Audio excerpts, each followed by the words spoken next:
मजला अटक केला आहे. काय प्रकरण आहे? दहिसर पोलीस ठाणे या ठिकाणी 28/11/2024 रोजी 35 वर्षाची महिला आनंदनगर या ठिकाणी राहणारी पोलीस ठाण्यामध्ये येऊन त्यांनी तक्रार दिली की त्यांना सकाळी 10:30 वाजता एक लखनौवरून फोन आला आणि त्यामध्ये त्यांनी सांगितलं की आम्ही लखनौ क्राईम ब्रँचचे अधिकारी बोलत आहे आणि तुमच्या नावाच्या सिम कार्डवरून लोकांची फसवणूक होत आहे, त्यामध्ये तुमच्यावर गुन्हा दाखल होऊन तुम्हाला अटक होऊ शकते अशी भीती घालून त्यांच्याकडून 88,888 रुपये त्यांच्या HDFC बँकेतून एका अकाउंटवर पाठवण्यासाठी त्यांना भाग पाडलं, जबरदस्ती भीती घालून.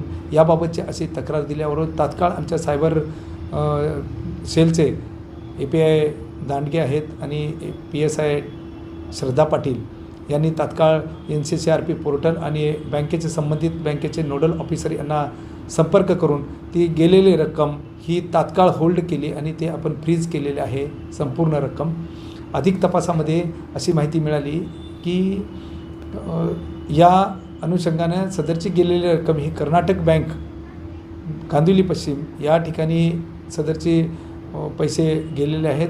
त्यावरून अधिक माहिती घेतली तर एक आरोपी वरुण कुमार ओमप्रकाश तिवारी 24 वर्ष याच्या नावाचं अकाउंट मिळून आलं. अधिक माहिती पुढे घेतली असता आणखी अशाच प्रकारची 10 अकाउंट्स वेगवेगळ्या नावाने सदर बँकेमध्ये ओपन केल्याचे समजले. त्याचा साथीदार असणारा सचिन संगमलाल मिश्रा हा 34 वर्षाचा आहे. हे आत्ता रहिवासी हे मीरा रोडचे आहेत आणि मूळ राहणारे UPचे आहेत.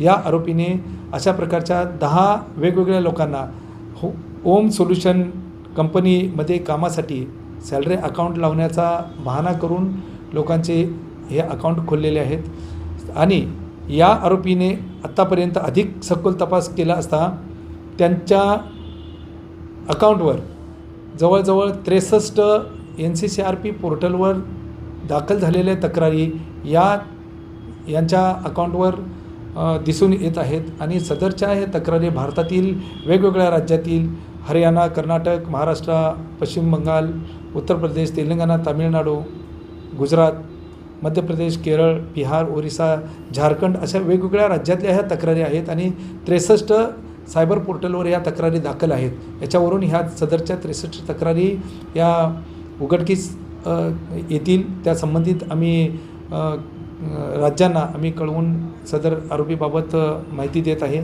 त्याच्या पुढे आणखी एक आरोपीने केलेला गुन्हा, ह्या दोघांनी केलेला गुन्हा कांदिवली नॉर्थ सायबर ऑफिस आहे या ठिकाणी केल्याचे निष्पन्न झालेले आहे. त्यावरून सदर आरोपीचा ताबा त्यांनासुद्धा देण्यात येणार आहे. अधिक तपास या गुन्ह्यामध्ये चालू आहे.